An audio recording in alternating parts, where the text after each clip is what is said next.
My name is Melissa Redd, and I'm here with Mary Mackenzie. We are going to be talking a little bit today about Mary's upcoming course, A Journey from the Heart, a year-long path to peaceful living. So, Mary, I think I just wanted to kind of set the stage for everyone and say that I've known you for about 10 or 12 years.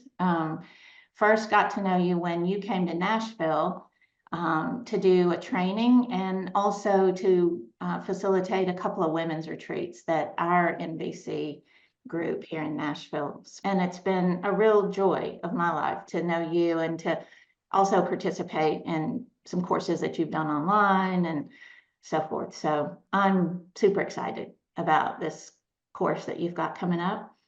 And I guess I wanted to start by just asking you a little bit about peaceful living. It's coming up on the 20-year anniversary of your book. And can you talk a little bit about, or tell me a little bit about what inspired you to write this book? Yeah, hi Melissa. It's fun to be here with you today. I was inspired to write Peaceful Living because what happened was I was pretty young as an NVC trainer when I first started writing it. And I would call Neil Gibson, who was sort of one of the head people for Puddle Dancer Press back then. And I'd call him every once in a while and say, hey, Neil, is anybody writing a daily reader for NVC? Because I really wanted it. So year after year, I'd call Neil. And then one year he said, Mary, why don't you write it? And I'm like, oh, I don't think so, Neil. I'm not a writer and I don't know how to do this. And he said, oh, come on, write a proposal, write the book, because I like the idea. And so I did. I literally wrote the book because I wanted that book for myself.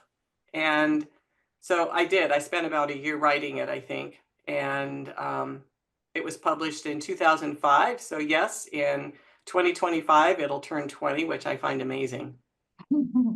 What's been the most inspiring thing that's happened as a result of that? I mean, have you gotten feedback from folks around it that's been particularly meaningful? Or I still get feedback from people who will write me a little note telling me, oh, I love this meditation. It's exactly what I needed to hear. Or, wow, this is really powerful. I just got one over the weekend, actually, from somebody who said, wow, this is really powerful this day. And so I love that. And also, you know, I traveled around the world giving NVC trainings. And so I'm often staying with people who are hosting me. And the funnest thing for me is when I see an old sort of tattered copy of Peaceful Living on their coffee table or somewhere, you know, on their desk maybe. So that's pretty fun to see that. one thing I wanted to ask you about is how does the book live in you now compared to how it was for you when you first had it completed? Oh, that's an interesting question. So there's two primary things that come to mind. One of them is, as I said, when I first started writing it, I was only a certified trainer for maybe a year or two. Amazing. And so today, there are some of them that maybe I see slightly differently than I did then. Occasionally, there's one that I see a lot differently. And so at the same time, sometimes I will read them for different reasons. Recently, I had cause to reread it. And I'm kind of blown away by it, actually. Some of the things that I write about, some of the stories, it's very touching for me to read my stories. And there are moments when I think, wow, I really love this. I really love this, what was written here. So it's humbling and very sweet. And the other thing is, in today's world, most writing doesn't have pronouns in it. We don't talk about he and she. And so sometimes when I see those in the book, I get a little tinge of oof. But, you know, in 2005, we weren't doing that. So. So can you tell us a little bit about what's inspired you to write or to create this course coming forward, this year-long course? Yeah, it's a kind of a combination of things. So the book will be turning 20. And somehow thinking about that and what do I want to do, I realized I've never actually done a course on the book all these years.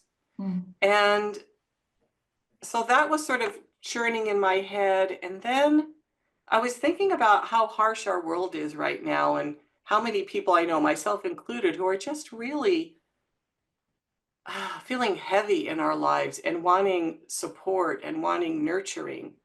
And so I thought about creating this course to nurture us through this next year. And the word companioning came to mind. And I decided that I really want to companion each other in getting through this next year with maybe a little bit lighter heart, maybe a little bit of ease. Mm. And so I thought about combining all those thoughts into this year-long course where we'll come together, we'll use the book as our background. For some of us, we're not learning anything new necessarily, but we're getting a chance to accompany each other throughout the year in developing our ability to go a little bit deeper into our ability to live NVC, whatever our starting point is. I love that. I love the idea that it feels like it's a way of journeying together with people and having some folks along the way to do something that a lot of us are doing already, which is, starting our day with one of these meditations, but to be able to share exactly how that touches us, or how it's meaningful in some way with a consistent thread. That just feels so delicious. I'm really looking forward to it. Yeah, thank you. So Yeah, is that's that, actually exactly what I was hoping for. mm, Nurturing, delicious. I like that word, delicious. so how is the actual process going to work, Mary? What's your involvement going to be? What's the role of these groups that we're going to be in? I will meet with the group on Zoom once a month for an hour and a half. And in that meeting, we'll talk about the readings up till that point in that month. And we'll sort of dive into it. I'll probably start with a meditation and we'll just sort of dive into a theme that comes up within that month and we'll break into smaller groups. And that'll be a time for us to come together and chat together as a full group. Then in addition to that, participants will be put into smaller cohorts, smaller groups that they'll work with each other throughout the rest of the year. And so those smaller groups will meet once a month in between. And then I'm imagining that I would do little short videos or audios or maybe some written work and to talk about maybe some individual meditations that come up for me. Like possibly I might talk about how, when I wrote this is what I really believe. But today I see things slightly differently. I might talk about that. Or I might talk about how a particular meditation lives in me today or how I experienced it today. And so those will be throughout the whole course. So there'll be time to meet with me, time to meet with each other in small groups, and also time to interact with me and other participants throughout the year through the forum or in other ways, videos or other ways. I love that. It sounds like there's some structure for the time that gets spent, and then there's some optional ways to kind of stay connected as you go through the month. Yeah, absolutely. And I think partly that's what I like about it is people will have a chance to participate to the extent that they would like to. So I'm so excited about this, Mary, because there are some people here in our local NVC community that I used to feel a little more intentionally knit together with, or we would see each other on a more regular basis, probably pre-COVID, honestly. But I would love to reach out to them and see if they're interested in being part of this. I hope they will be. Oh, I love that idea, Melissa. Yes, people could create their own small groups. So Mm. if there's a group of people that you want to work with, that could be your cohort. And that could be true for anybody else too. I love that idea.